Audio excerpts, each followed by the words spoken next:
பார்க்கறதுக்கு அப்படியே கோல்டு மாதிரி இருக்கிற இதெல்லாம் பார்த்தீங்கன்னா வெள்ளியில் வரக்கூடிய பெண்டன்ட் கலெக்ஷன்ஸ். இதில் வந்து பார்த்தீங்கன்னா பவழம் சைடில் வச்சுருக்காங்க, அது டபுள் சைட் கோக்குற மாதிரி. இதெல்லாம் வந்து சிங்கிளாகவே அப்படியே நம்ம கோத்துக்கிற மாதிரி இருக்குது. ஸோ இதில் வந்து ஒன் சைட் கோக்குறது, டபுள் சைட் கோக்குறது அந்த மாதிரி இருக்குது. இதனோட வெயிட் அண்ட் மேக்கிங் சார்ஜஸ் இதெல்லாம் தெரிஞ்சுக்கணுன்னா 1 or 2 டேஸில் நான் லாங் வீடியோ போஸ்ட் பண்ணிவிடுவேன். அதில் கூட நீங்கள் பார்த்து செக் பண்ணிக்கலாம்.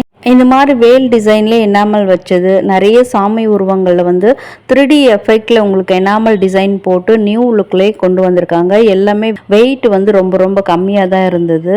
ஸோ உருவம் இல்லாமல் வேணும்னாலும் ஃபேன்சியான இந்த மாதிரி பெண்டன்ட் கலெக்ஷன்ஸுமே நிறைய வச்சுருக்காங்க. வீட்டில் ஏதாவது gold chain, long chain, medium and short chain வச்சுருந்தா அதுக்கு கோக்குற மாதிரி பெண்டன்ட் டிசைனுமே சூப்பர் டிசைன்ஸில் இங்கே அவைலபிளாக இருக்குது. எல்லாமே டி நகர் சரவணா எலைட்டில் மெயின் பில்டிங்கில் 5th ஃப்ளோரில் உள்ள கலெக்ஷன்ஸ். ஸோ ரீல்ஸோ ஷார்ட்ஸோ எது பிடிச்சிருந்தாலும் லைக் பண்ணுங்கள்.